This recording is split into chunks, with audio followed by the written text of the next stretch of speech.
Office ছুটির পর পরিমরি করে ঘরে ফেরার প্রবণতা আমাদের অনেকেরই আছে। কেউ কেউ এ নিয়ে নাক কুচকালেও ঘরে ফেরা এসব মানুষেরা অনেকে বলছেন, ভাই, অন্তত রাতের খাবারটা পরিবারের সাথে করতে চাই। বিষয়টা অস্বাভাবিক তো নয়, বরং এই যে আত্মীয় পরিজন, বন্ধু বান্ধব কিংবা কাছের মানুষের সঙ্গে নিয়ে এক পাতে বসে খাওয়ার ইতিহাস বেশ কিন্তু প্রাচীন। বলা যায়, ছোট ছোট দলে একসাথে বসে খাওয়ার এই প্রচলন চলে আসছে হাজার হাজার বছর ধরে। প্রশ্ন হচ্ছে, একসাথে বসে খাওয়ার বিষয়টিকে কেন আমরা এতটা গুরুত্ব দেই? কেনই বা আমাদের এই প্রবণতা এখনো সচল?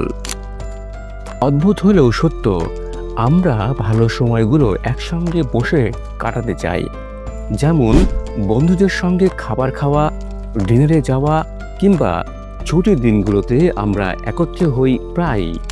বিশেষ করে প্রিয়জনদের সঙ্গে একসাথে খাওয়ার বিষয়টি এতটাই স্বাভাবিক যে এটি নিয়ে বলার কিছুই নেই।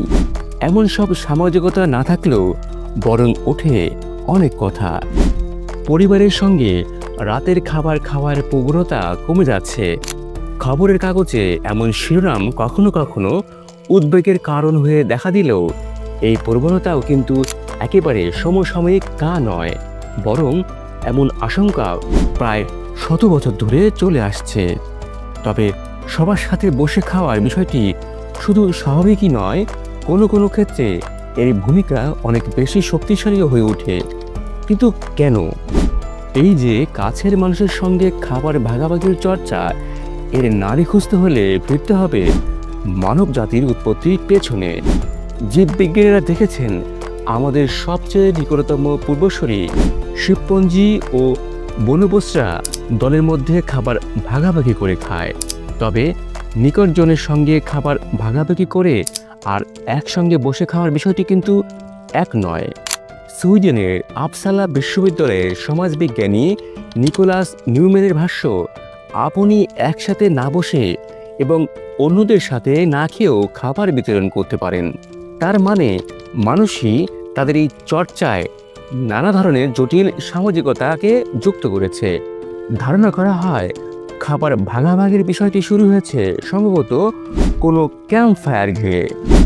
মানুষ বা তাদের পূর্বপুরুষরা প্রথম কখন রান্না করতে শিখেছিল তা নিশ্চিত নয়। তবে সবচেয়ে সাধারণ ধারণা হচ্ছে, মানবজাতির রান্না শেখার বিষয়টি ঘটেছিল 18 লাখ বছর আগে। যখন কেউ শিকার বা খাবার সংগ্রহ করতে গিয়ে ঝামেলায় পড়তো, তখনই শুধু আগুন জ্বালাতো এবং রান্না করত। ফলে ধারণা করা হয়, এই প্রক্রিয়ায় বিভিন্ন পর্যায়ে সাহায্য করার জন্য হয়তো একটি আলাদা দল থাকতো। উৎপত্তি যাই হোক, অনেক বড় ধরনের সুস্থতার সঙ্গে একসাথে বসে খাওয়ার যোগ রয়েছে। অক্সফোর্ডীয় নৃতাত্ত্বিক রবিন ডানবারের মতে, অন্ধকার রাতে উজ্জ্বল আলোর উষ্ণতা ঘিরে আপনি একবার সবার সাথে বসতে পারলে পরবর্তীতে নিজেকে অনেক বেশি জন্মনিভাবে আবিষ্কার করতে পারেন।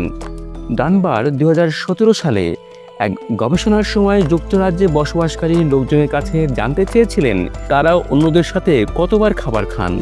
দেখা গেছে, অন্যদের সাথে খাওয়া জীবনের অনেক সন্তুষ্টির সাথে সম্পর্কযুক্ত এবং এতে নির্ভরযোগ্য অনেক বন্ধুও তৈরি হয়। প্রাথমিক বংশধর এবং মানুষের মধ্যে বন্ধন তৈরিতে ভূমিকা রাখা মস্তিষ্কে এন্ডোরফিন সিস্টেমকে বাড়িয়ে দেয় খাবার। কয়েকজন একসঙ্গে জগিং করার মতো একসাথে খাওয়াও এন্ডোরফিনের প্রভাবকে একইভাবে বাড়ায়। একই সময়ে একই খাবার খাওয়ার মাধ্যমে একজনকে অন্যদের কাছে আরও আস্থাবান করে তোলে। দুই সাংবাদিক সিনথিয়া গ্রিবার ও নিকোলো টুইলেই তাদের গ্যাস্ট্রোপড নামের পডকাস্টে এই বিষয়ে অনুসন্ধান করতে গিয়ে বিষয়টি জানতে পারেন। শিকাগো বিশ্ববিদ্যালয়ের বুথ স্কুল অব বিজনেসের আইলিয়েট ফিশবার্গের সাক্ষাৎকার নিয়েছিলেন তারা। তাতে তারা দেখতে পান, মানুষ এমন লোকজনকে টাকা দিত যারা আগে কোনো সময়ে একই ধরনের ক্যান্ডি খেয়েছিল। তাছাড়া একই ধরনের স্ন্যাক খেয়েছেন এমন লোকজন অন্যদের চেয়ে দ্রুত যে কোনো আলোচনায় সন্তোষজনক সমাপ্তি টানতে সক্ষম হন। কিন্তু একসাথে খাওয়ার বিষয়টি সরল বিষয় নয় যতটা মনে করা হয়।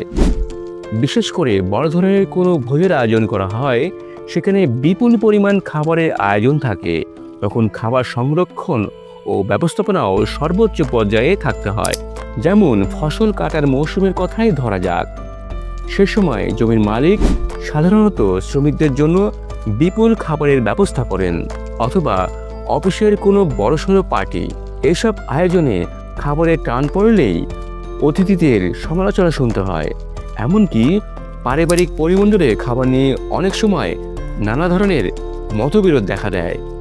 নিউম্যান বলেন, আপনি যদি জিজ্ঞাসা করেন তাহলে অনেকেই বলবে যে তারা বন্ধুত্বের সঙ্গে কিংবা প্রিয়জনের সঙ্গে খাবার খাওয়ার বিষয়টি উপভোগ করেন, কিন্তু প্রিয়জনের সঙ্গে খাবার খাওয়া অনেক সময় তিক্তই হয়ে উঠতে পারে।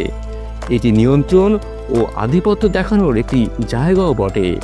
আবার ভোজের সময় কেউ যদি ক্রমাগতভাবে আপনার সিদ্ধান্তের সমালোচনা করতে থাকে কিংবা আপনার ওজন নিয়ে কথা বলে, তাহলে তা খুব কমই সুস্থতায় কাজে লাগে।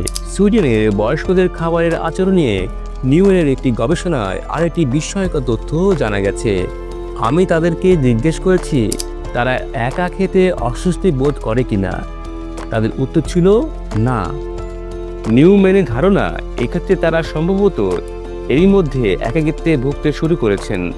যদি তাই হয়, তাহলে একা খাবার খাওয়ার বিষয়টি কারো অস্বস্তি বাড়িয়ে তুলতে পারে।